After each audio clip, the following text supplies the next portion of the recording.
So continuing with the Imperial Guard, we're going to be taking a look at the Catachan Jungle Fighters. Now, obviously, I've been told that these guys kind of give off that Vietnam type vibe.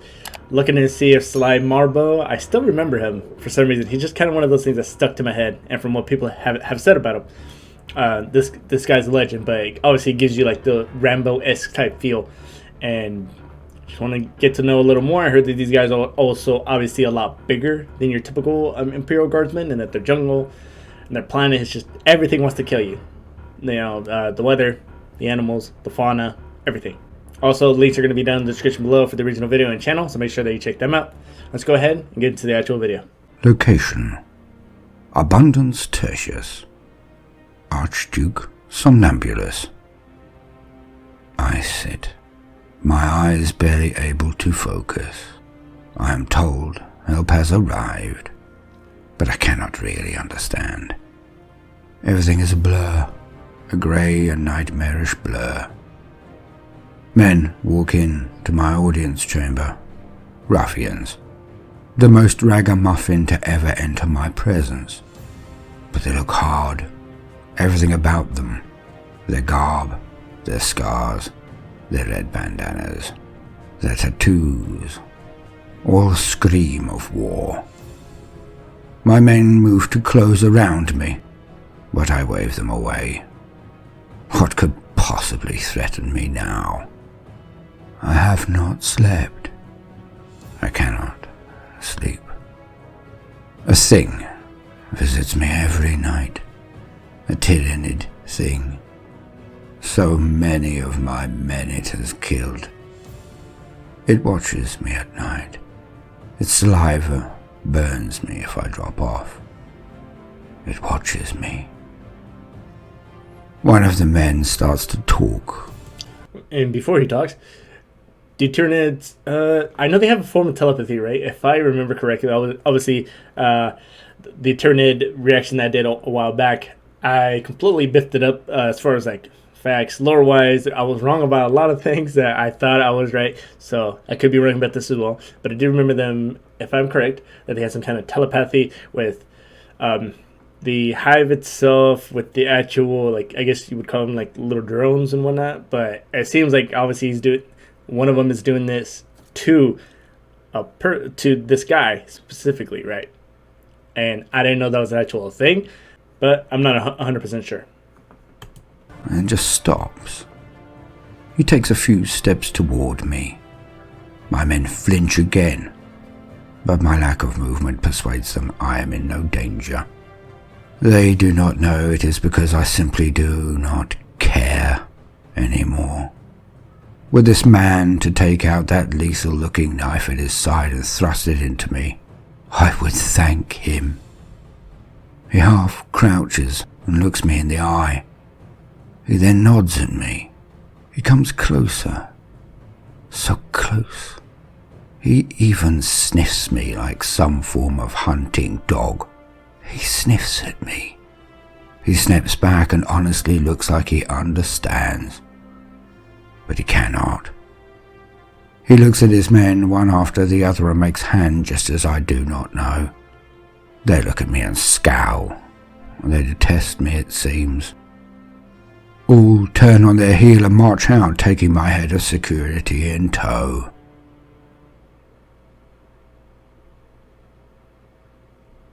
The day passes.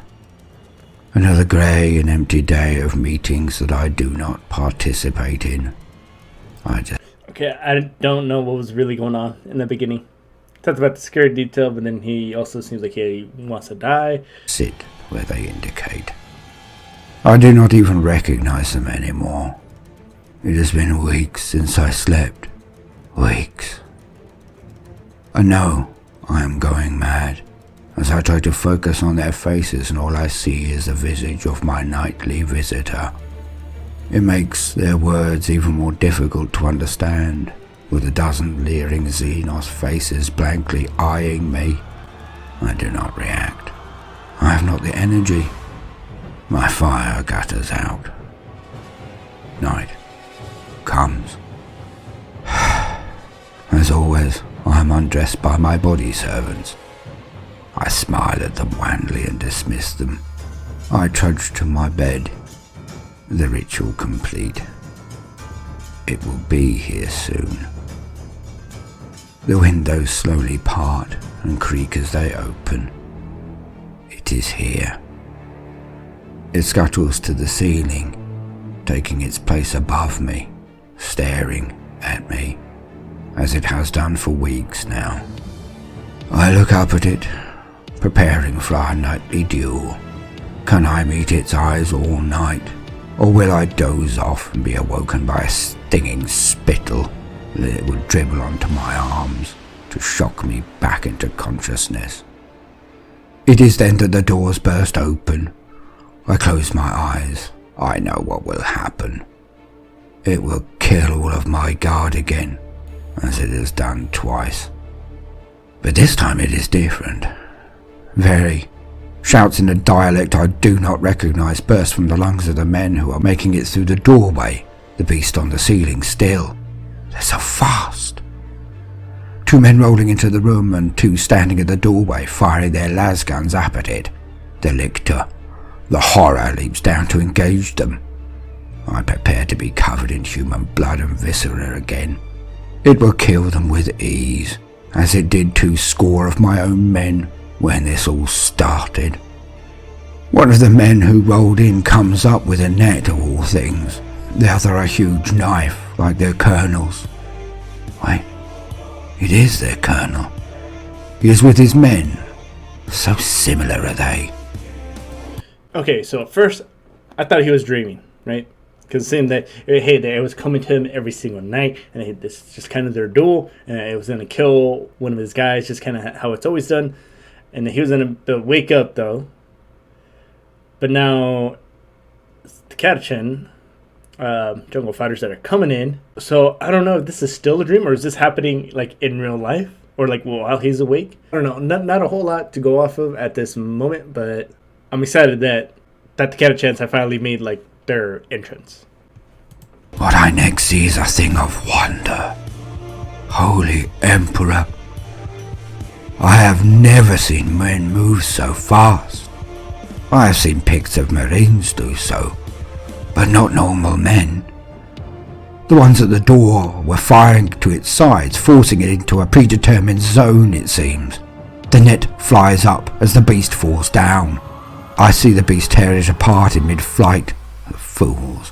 But then, as it lands, the split second it took to perform this deed left it wide open, its clawed hands pulling the net in twain.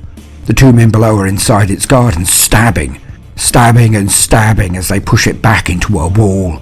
They continue as its limbs thrash, but they are perfectly positioned to be safe from it. I do not know how, but they seem to know what it was and how to kill it. As it slows and then stops flailing, the 2 men are still stabbing it in its torso and now its face. They pull it down and continue for what seems like minutes, their blades rising and falling, covered in the viscous goo from the monster. Alright, so I did also realize that as soon he kind of said it as I was thinking it, right, that they really know how to take care of, like, a Tyranid, right? I mean, obviously, at least one of this caliber. Now, I don't know exactly how big this Tyranid is, but it seems like being still regular people, right? And they're just overpowering them. Yes, they're using, like, a gun to soften it up a little bit, and then they're closing the distance, continually knifing the shit out of it. But then again, you gotta think, for a normal person, like, say, for in today's world, right? If you were doing that, I'm pretty sure you'd be very, not, like, the mental strength would probably, it would probably be there, it probably wouldn't. But obviously for these guys, it's there just because it seems like, obviously, since they do know how to kill it, that they, these guys obviously have quite a bit of experience to be able to do this. And also, a little part of me is kind of hoping one of these characters is actually Marbo.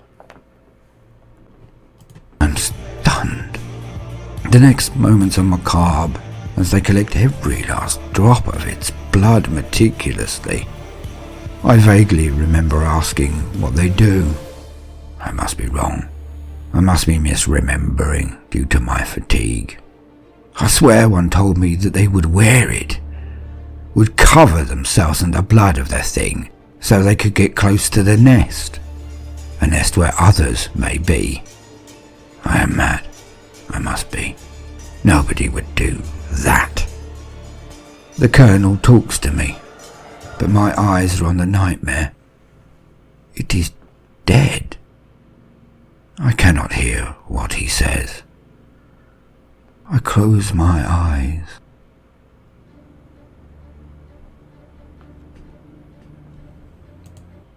So was it a dream or was it not a dream? Because I'm kind of left in suspense here. Welcome, gentle listeners. I am Baldermort, and I wish to introduce you to the forces and factions of the Warhammer 40K universe. Today, we will be dealing with one of my top 3 favourite regiments of renown of the Astra Militarum, the Imperial Guard. A firm favourite of many Warhammer fans, the Catachans epitomise the hardiness of the standard human warriors of the Imperium. It is actually rarely that the Space Marines or other elite forces are employed across the galaxy, not for a want of trying or a desperate need, but because of their relatively minuscule numbers compared to the size and holdings of humanity's vast Imperium.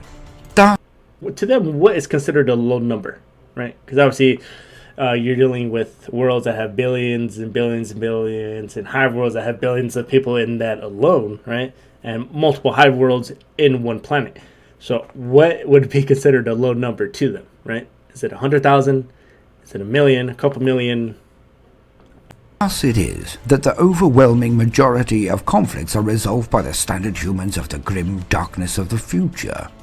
If you have not heard my entries on the Astra Militarum, the Imperial Guard, then now would be a good time to take a quick look so you're aware of their role and the heart of my interpretation of this sublimely terrifying setting. Now, let us lean on existing wisdom for the crux of the matter. To quote, Catachan Jungle Fighters. Catachan is one of the most notorious death worlds in the Imperium, and its planet-wide jungles are lethal beyond reason. Yet, despite the exceptionally perilous nature of the Catachan ecosystem, the servants of the Imperium inhabit this vast world in surprising numbers. Catachans are physically and mentally resilient on a level that much of humanity simply cannot match. Cunning, resourceful, and uncompromising, Catachans must be born survivors simply to reach adulthood. It speaks volumes of the Catachans that they maintain a population capable not only of fighting their own battle for survival, but of sending forces to fight the wider wars of the Imperium as well.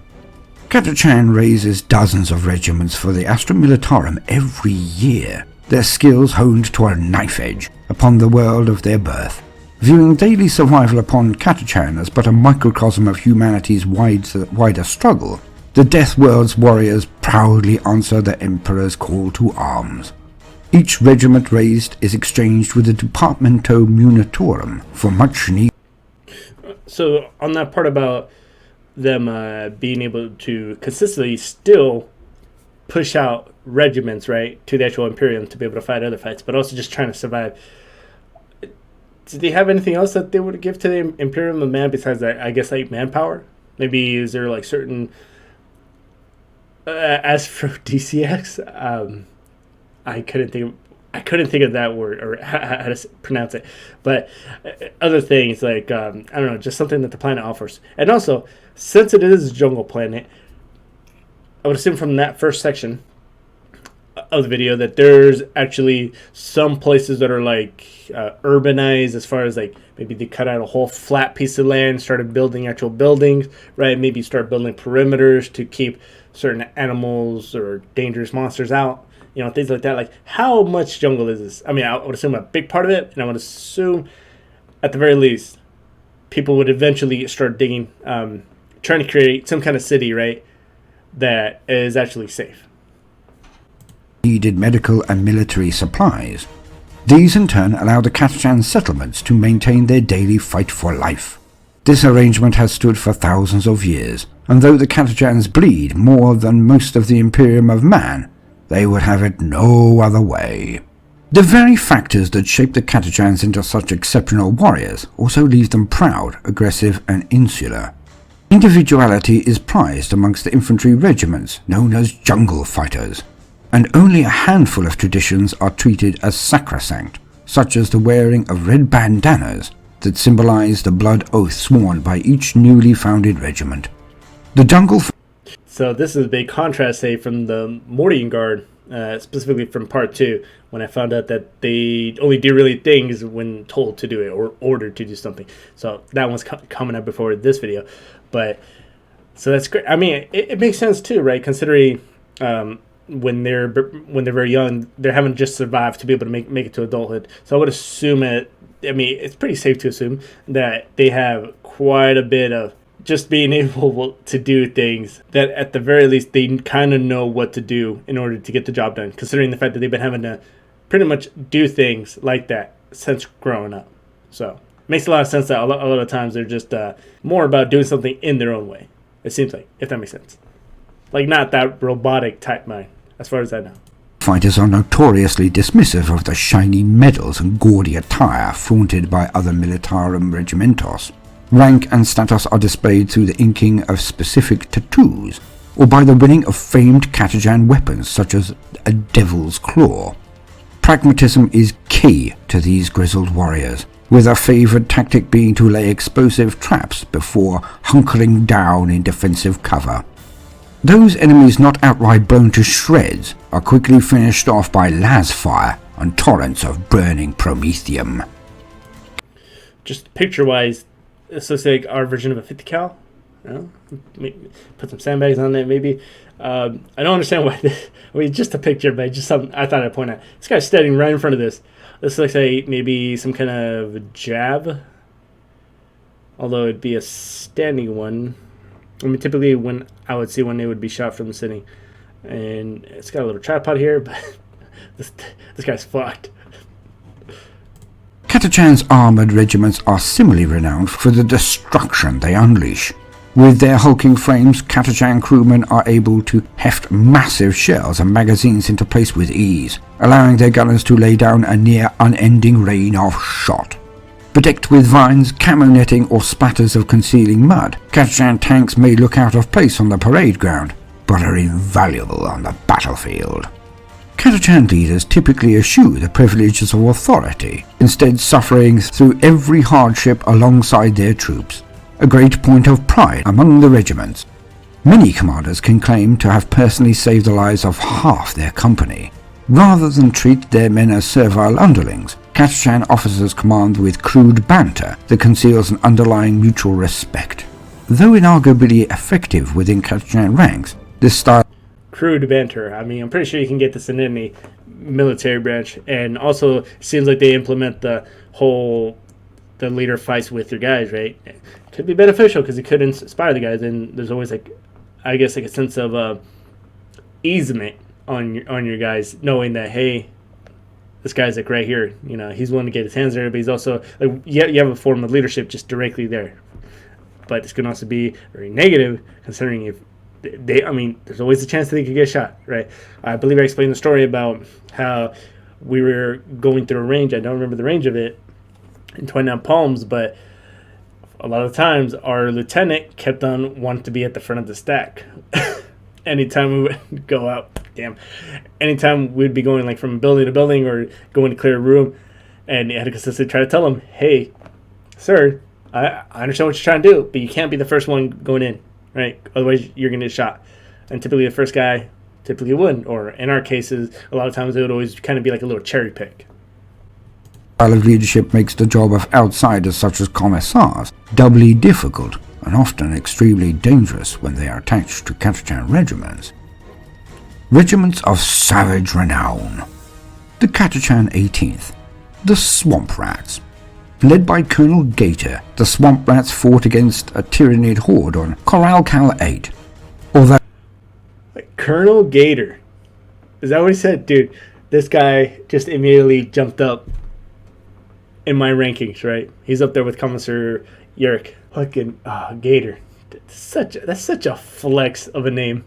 Though outnumbered, the regiment suffered remarkably few casualties. The teams of highly respected Tyrannid hunters covered their bodies in Xenos ichor to mask their scent from the hunter beasts, allowing them to launch highly effective surprise attacks. Catachan 24th. Waiting Death. The Waiting Death are famed for their highly successful employment of traps and ambushes, Most notable of their achievements was the use of Hellmouth Gorge to cripple Warlord Crash Skull's Orc Horde upon Aranda 5. Catachan's 17th, Screaming Devils. During the repacification of Bad Sanctuary, Captain Thord and his Screaming Devils lost contact with their assigned commissar during a treacherous ravine crossing. The regiment's fighting efficiency has markedly increased since that fateful day. End quote. That sounds incredibly sus, right? Maybe not gonna say foul play, but this seems to be the case. But I also heard a lot of this actually happening. I don't know how true it is. Happening during the Vietnam War, where guys would get told the orders or get told to do something. Hey, go! You're gonna take over that trench. Get up there right now. But there's like a machine gun. Dude's firing down at you, right? Or that's essentially giving you some BS orders to do something, right? That you're just going to die. Or like guys who just sucked at leading, but they were in that role because they were an officer, they were sergeant, staff sergeant, whatever, right? And that's just an example. But, you hear stories about, I guess, little mini mutinies, and maybe sometimes people would go missing, or they would just say, yeah, they got shot in this firefight we were in, right? Didn't keep his head down, and bam. I don't know how true those are. If anybody doesn't know if any true stories, I'd be very curious to know. Just because I feel like that's the only time I've ever heard of things like that kind of happening. I'm sure it's happened before, right? But it's one of the ones that, at least for me, were most recent as far as like knowing stuff like that may or may have not have happened. As we can see, the Catachans hail from a world of sheer horror, a death world. But have no fear, for I shall explain the different types of worlds of the Imperium and their designations in due course. But let it be known right now that they are not called death worlds for no reason. But it is true that humanity are shown in Warhammer to be incredibly resilient and adaptable, able to make colonies on worlds that can only truly be understood in the backdrop of the most desolate and grisly horrors of our time. One would think that life simply could not exist when the vista of threats to its population are revealed, but exist they do. And like the Fremen or Sardaukar of the Dune universe, it is not genetic augmentation or magical weaponry that make them so lethal. It is the worlds on which they are raised, and the cultures that develop to match these threats are actually the source of their martial skill. Now I know, many a Catachan fan will rebel and state that I should have made their main antagonist the dreaded greenskin hordes of the orcs. But then again, these guys, from what I've always seen and heard as well, is that they're always supposed to be a lot bigger, obviously, than your typical guardsmen. Now, as far as that goes, because I don't know when this planet would be considered a planet, or when people were finally settling there, that when, like, maybe is it an adaptation type thing? Because obviously with the survivability and just being a survivalist in this area, you're going to learn it either way without having to adapt on a physiological level. So that way, after years and years and years, and now I've heard about your body actually adapting, or what do they call it? Like evolution? Or is it just essentially your body changing, right? Eventually with time, your body starts to evolve to the point where it's like, hey, we need to get bigger, right? Because we're not an apex predator here. We're considered very prey, probably very small compared to everything else. So throughout hundreds of years, if not thousands, eventually people just started being able to put on some muscle pretty quickly, pretty fast. So that's kind of what I'm thinking as far as them being really big, but it's kind of just a theory. Well, to that I can only say, all in good time. We are not done with the Catachan jungle fighters, I can assure you. And there are so many other topics and campaigns in which we will be able to highlight these warriors' skill, tenacity, and devastating tactics. Give me a little time is all I ask, my beloved Greenskin and Catachan fans. I assure you, if you enjoy this entry, it will be well worth the wait. Now I feel it necessary to warn you that I am unlikely to bring out a substantial video this Wednesday, as I am working on what I hope is a highly requested treat for us all on Friday. If I am not wrong, this could mean a very important milestone will be reached, perhaps. So I felt it necessary to bow to positive pressure and give you what you wish. I shall conclude this entry with a continuation of my little tales, so please do watch on to the end if you wish to find out. I have been Baldermort, your faithful servant. If you have enjoyed this brief first stage introduction to the Catachan Jungle Fighters, then do please consider liking and subscribing. If you do so, then please do consider hitting the notification button, as I would not want you to miss out. Now, no matter what you do today, do try to make some time for fun. Back to the story.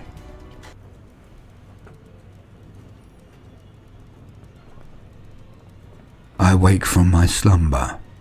My body servants dress me, beaming at me all the way. I am told I have slept for 3 days solid. My mind is not yet fresh, but my body actually obeys my commands. I can walk with purpose again. I can stand tall again. I am hungry, ravenous. I eat like a gutter rat who has snuck into a banquet before it has started. My face drips with fat and the juices of fruit and wine. Instead of being repulsed, my men, they beam at me. They bring me more. I gorge. I am told my itinerary has but one activity on it for the entire cycle. It is tonight, after I have rested more. My day is filled with music, with meals, with sitting in the sun. I doze off many a time, but with relaxation. I dream. They are filled with an angry shadow, but it is nothing. That beast cannot harm me any more. Not with these Catachan warriors here. I am safe, true, but my people also. I do not know how, but I think I recall one of those rough men telling me about the fleet, our glorious navy, being dispatched, that it was a small tendril fleet of Tyranids, and that our most illustrious admiral, the one they dubbed the Border Prince, has stopped them in their tracks and smashed them. I cannot remember the specifics, but I know the threat is over. Thank the throne. My people are safe. My people will live. The night descends, but it holds no terror for me now. I laugh at the moon as I look at her and rise to prepare to meet the brave men and women who have cleansed the Xenos scum from our world. My home. My love. Abundance Tertius. I walk into my audience chamber and am met by the sight of those glorious ruffians who at this present moment I could hug, one and all. But they are not just grim in their bearing, they are grim in their countenance. I can feel their tension. Or is it excitement? I usually know, but cannot discern it this time. Perhaps it is a blend of the two. I take my place at the head of the table and we all sit. Them and mine. My warriors not seeming to be of the same race to these hard-bitten veterans who sit alternately in each seat with mine as they look at me.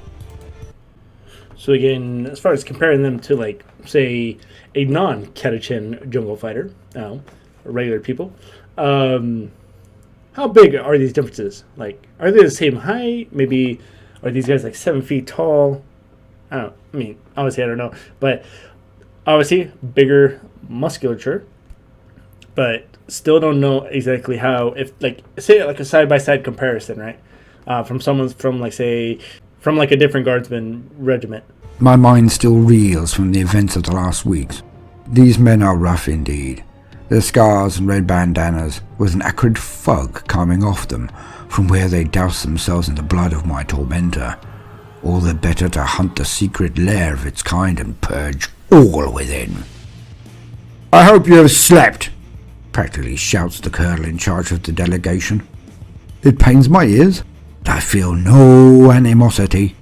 These heroes could yell at me all day, and I would still smile at them. My people are saved. He seems so much like a ranker. No real insignia of any import on him, no decorum in him. But I wait.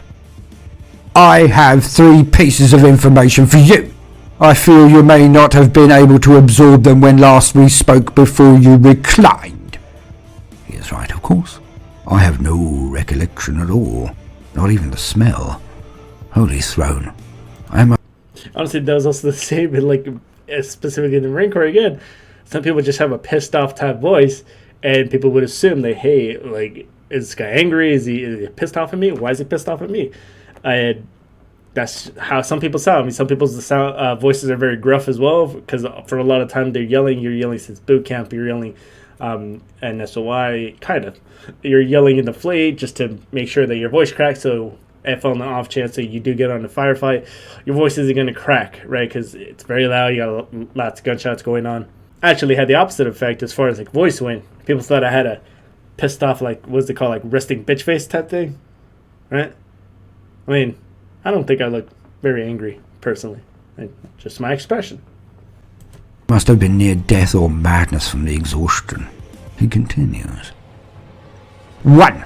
We have cleared out the bugs and the Navy has crashed the tendril on its way here. I raise my glass and salute him and his dishevelled but gallant men with my best wine. They ignore me. No decorum at all. What place is etiquette on a battlefield? I will not change anything about them. He continues. 2. The real reason we are here is because you have a rock coming in your direction. The ghasts around the table are verging on wails. I put down my glass and take in a deep breath. No, it isn't fair. From the frying pan to the fire, it isn't fair. I compose myself before I slowly retort, although it comes out more like I am imploring. Pathetic. After everything, I near unman myself before my people. If abundance should fall, a score of worlds, hive worlds we feed, will die of starvation. As the murmuring amongst my people rises, I understand their fears. A rock, an orc ship. It will contain millions of greenskins, possibly a fate worse than the bugs. I feel the walls closing in on me. But stop. Something is happening. As one of my aides begins to openly wail, a Catachan brings his hands over his head and behind his back languidly, then extends a right hook. The wailing ends as my man's head snaps to the side and he slumps to the table unconscious. Nicely done if you ask me. Wailing. The dishonour. But the Catachans are smiling.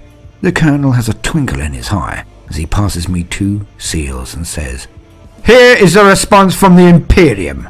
As you say, Archduke. 20 hive worlds while I an abundance tertius to feed them. I look at them. The seals, and my eyes flash as I stand. I love the way he builds up everything. Something about it. The part about where he mentioned the rock, right? Obviously, I thought it was an asteroid, which it could be because the Orcs did it in Hell's Reach. And I've also been curious as far as stories, right? Kind of off topic, but like Tyranids going against Orcs, right? Or just something where it's not always the humans being on the receiving end, right? But obviously. But I would also be excited to see kind of how Catachan fighters would stack up against Orcs, right? Because considering the Catachans, very great fighters, very great at survivability, the one thing specifically against Orcs I feel like would be the biggest disadvantage is the amount of people that they would have. Because I do remember him saying that their numbers aren't necessarily as high as other regiments. Now, the Orcs, they might be dumb, they might not know how to survive, maybe they even kill their own guys by accidentally, but they do have the numbers, the green side. So I feel like at the very least, the Catachan fighters aren't going to fight the Orcs like in an open battle, right? They're going to use their ambushes, they're going to use traps, they're going to use anything and everything at their disposal, right? Being able to survive. So it'd be very interesting to kind of see what would happen in an actual battle. I smile warmly at the colonel. He grins back at me and merely says, Sweet dreams, Archduke, as he stands. And with his men, he walks out boldly. And oh, they will be. I will sleep like a baby tonight. For I do not fear. For the first seal. Ha! It is a single emblem. A personal crescent. I know it. We all do in this sector.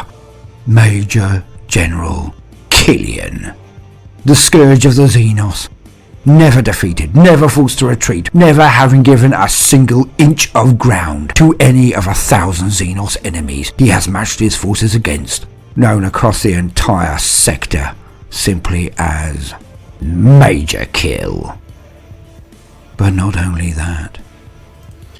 Major Kill? As in Major Kill, the YouTuber? I'm assuming maybe that's where he got the name from, maybe? But a piece of me thought he was going to say Sly Marbo. But hell, Major Kill, great name as well. Didn't know about him a whole lot, or even hear of him. But now I'm starting to get some actual characters to focus on as far as like the Catachan fighters go. His sign would have been enough. But this, we will be safe. For it is a regimental sigil known across the entire Imperium. We will be safe. I laughed myself to sleep that night, holding both the sigil of Major General Killian in my right hand, but in my left.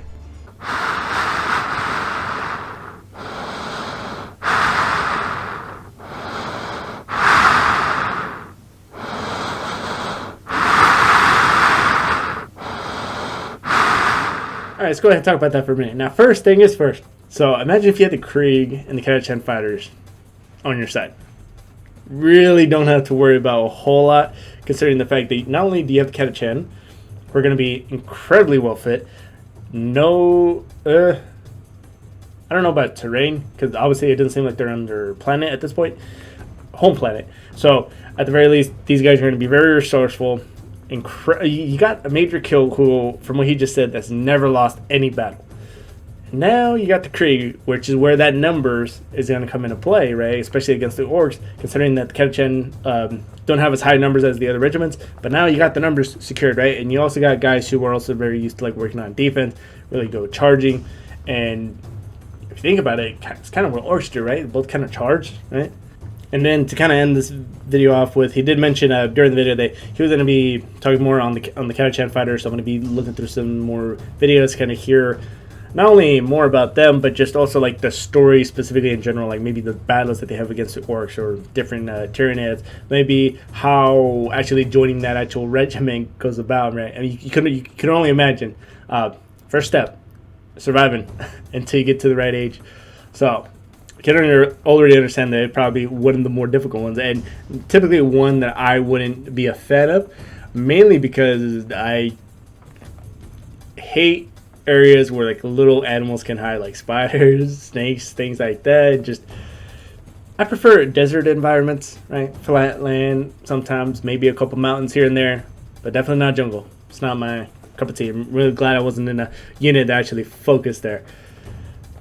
But in any case, that's going to go ahead and do it for this video. Don't forget to like, subscribe, really does help me a lot. Hit that notification bell so you get notified every time I do upload. And hit that dislike button if you didn't like it, and leave me a little comments to maybe what it was. Until then, I'll see you all in the next one. Bye.